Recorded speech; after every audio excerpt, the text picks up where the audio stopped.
Ujambo mwanamichezo, karibu sana. Ni siku nyingine tena tuko hapa kwa ajili ya kuzungumza ambayo yanahusiana na michezo, hususa ni kuhusiana na yale ambayo yanajili kwenye mitandao ya kijamii. Lakini kabla sijaendelea, nikukumbushe tu habari kutoka Neika Food Point. Hawa ni wauzaji lakini pia watengenezaji wa bites, juice fresh. Kama unahitaji juice ya aina yoyote ile, mchanganyiko ambao unautaka wewe, basi waone Neika Food Point. Wao wanapatikana pale Tabata Mbuyuni, karibu na roundabout kama unakuja Segerea.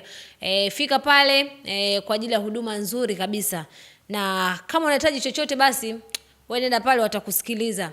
Na habari kubwa ambayo tunazungumza hii leo ni kuhusiana na kile ambacho kinaendelea kwenye mitandao ya kijamii. Kumbuka sasa hivi ligi ya NBC iko ukingoni, zikiwa zimesalia mechi 5 tu kwa kila timu ambayo inashiriki ligi kuu soka Tanzania bara. Hapa tumebakiwa na takriban siku 4-5 kuelekea kwenye ligi kurejea, kwa sababu kwa muda huu tulikuwa tunapisha kalenda ya FIFA kwenye michezo miwili ya kirafiki, ambapo michezo hiyo iligairishwa kwa timu ya taifa ya Tanzania, ambapo walikuwa wanataraji kucheza na Rwanda pamoja na Uganda. Michezo hiyo iligairishwa.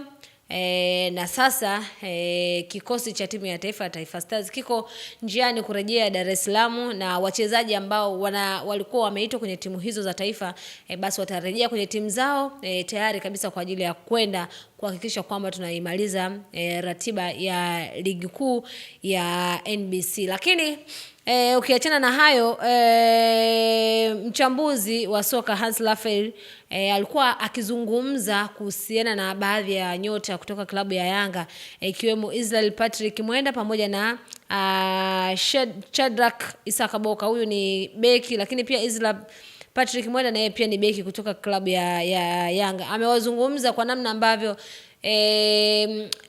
mwenendo wao kwenye timu hiyo, lakini pia wana Yanga kwamba hawatakuwa na mpango wa kuwa nao kwenye msimu ambao unafuata. Taarifa hizi amezungumza hivi karibuni, na jana tukamshuhudia mkuu wa idara ya habari na mawasiliano kutoka klabu ya Yanga, hapa namzungumzia Ali Shabani Kamwe, akiandika waraka kuhusiana na kile ambacho kinazungumzwa, kwa sababu sio Hans Raphael peke yake ambaye anazungumzia hao nyota wa Yanga, na kuna baadhi ya wachambuzi ambao na wao wanawazungumza kwa mtazamo wao, lakini pia tetesi nyingi ambazo zimekuwa zikiendelea kwenye mitandao ya kijamii. Tunafahamu kwamba usajili unapokaribia, basi mambo mengi ambayo yanazungumzwa, yapo mambo mengi ambayo yanazungumzwa kuhusiana na usajili, lakini Alikamwe yeye amekuja na amezungumza hivi kwa upande wake. Hii ilikuwa ni jana tu, ameandika kwamba uongozi wa Young African Sport Club haujafanya mazungumzo na mchezaji yoyote kwa ajili ya usajili wa msimu wa 2026-2027.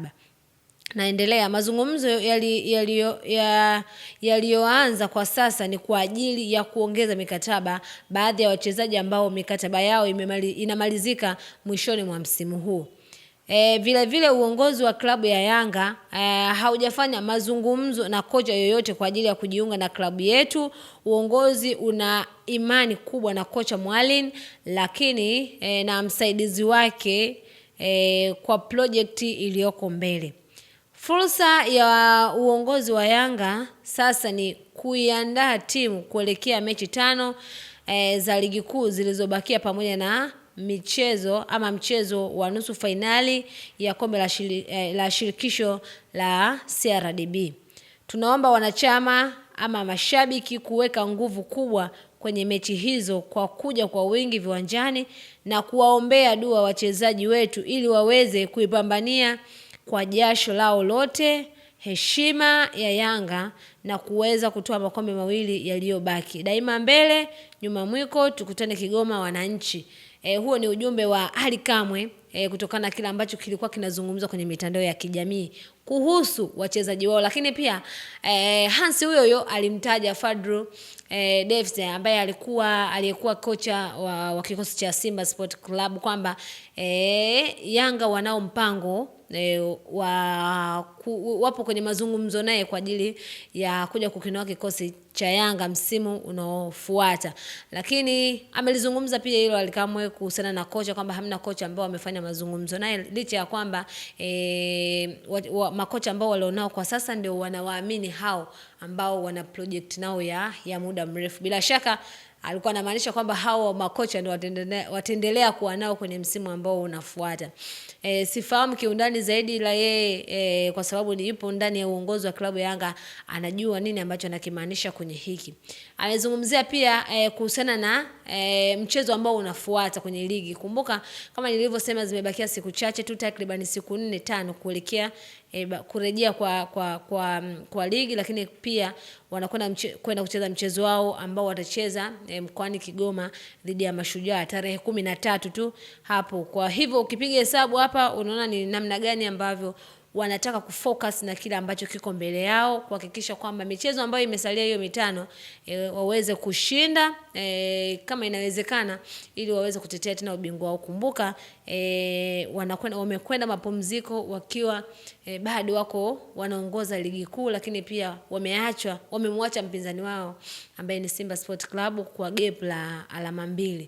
Wanataka kuhakikisha kwamba wanafanya vizuri michezo zao ambazo zimesalia hizo 5, ikiwemo na mchezo wao mwingine wa CRDB kwenye hatua ya nusu finali dhidi ya Azam FC, mchezo ambao utachezwa kule mkoani Mwanza kwenye dimba la CCM Kirumba.